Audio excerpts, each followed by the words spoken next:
Hey y'all, welcome back to my tennis podcast. I'm your host, TP. I like to think it stands for tennis professional even if my journey is far from complete on the road to pro.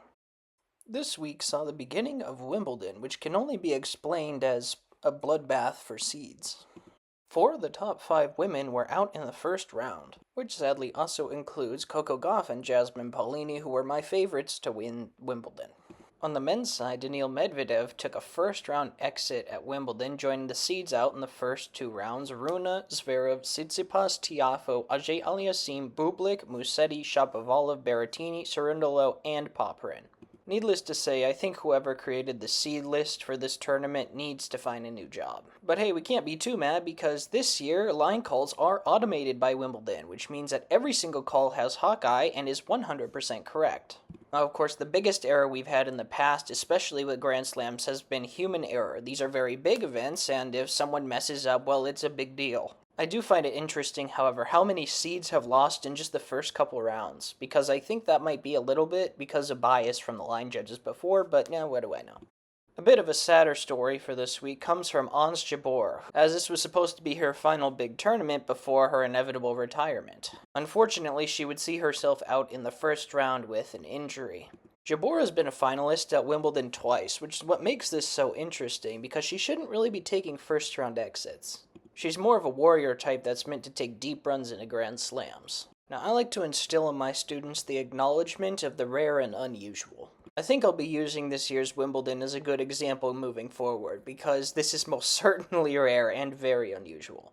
Not only that, but it also shows that being seeded does not give you an inherent advantage. It's a very good reminder for good players to not get comfortable with where they are. Either way, Ons said after the match that she would be taking some time off just to enjoy some time with family and live her life. Now, I like this because a lot of times players think that they absolutely have to play the sport and that it's their entire identity, but I like what she's doing because it's kind of like what Simone Biles did, where she took a while off and then came back even stronger. Another good example of taking some time off is Caroline Wozniacki, who took a couple years off until Ash Barty retired and then came back to tour after that.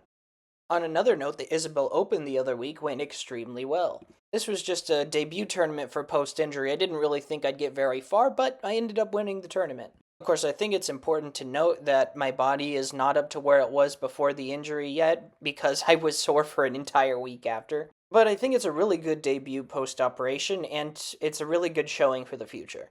That being said, I've set my sights on the South Dakota Circuit 20K that's coming up July 18th through 20th. This will be a much stronger test for my strength and back health, as the Isabel Open was only one day. Either way, I hope to shadow at this tournament just to get to know how they run these money tournaments a lot better. This will be my first money tournament in quite a while. I went to one back in Kansas City last year, but that didn't really have money as part of it. But for the last time I actually played in a money tournament that was giving money out, that was a long time ago. I think that was the 2022 15K in South Dakota. I don't really count the 20K in Kansas City I played in a few years ago because I lost in straight sets in the qualifier. Either way, I'm way better now than I was then, so my goal will hopefully be to get to the quarterfinals. So I think right now it's a good idea to go over some of my shorter and longer term goals just so we have a benchmark for where I'm trying to go. Today in practice, I'm able to hit kick serves a lot better, and I got my flat serve back up to 100 miles an hour. I hope to have it up back to 115 by the tournament, but we'll see. I got retested again in physical therapy as well, and both of my legs are back up to 150 degrees range of motion. But of course, as the physical therapist said, usually the flexibility comes back before the strength. So now that flexibility is back, we can begin the strength training, but that might take a while to get back to where it was. I won't lie though, I'm very optimistic about the future of my competitive career now. As for coaching, this coming week I will be coaching a team for a team tournament down in Kearney, Nebraska. Apparently one of the initial coaches had something come up, and so they were able to squeeze me in as a substitute, but I'm really glad that I'm getting this opportunity. Now that I've got my safe play certification, there should be no issues with leading teams with minors. I will say I had absolutely no idea about all these requirements before I started going for the UST officiating license. And when I was at the Open the other week, I also learned from Isabel that there's some kind of shadowing aspect to getting the license, which will be very interesting. I'm not sure exactly how I'm going to be doing that.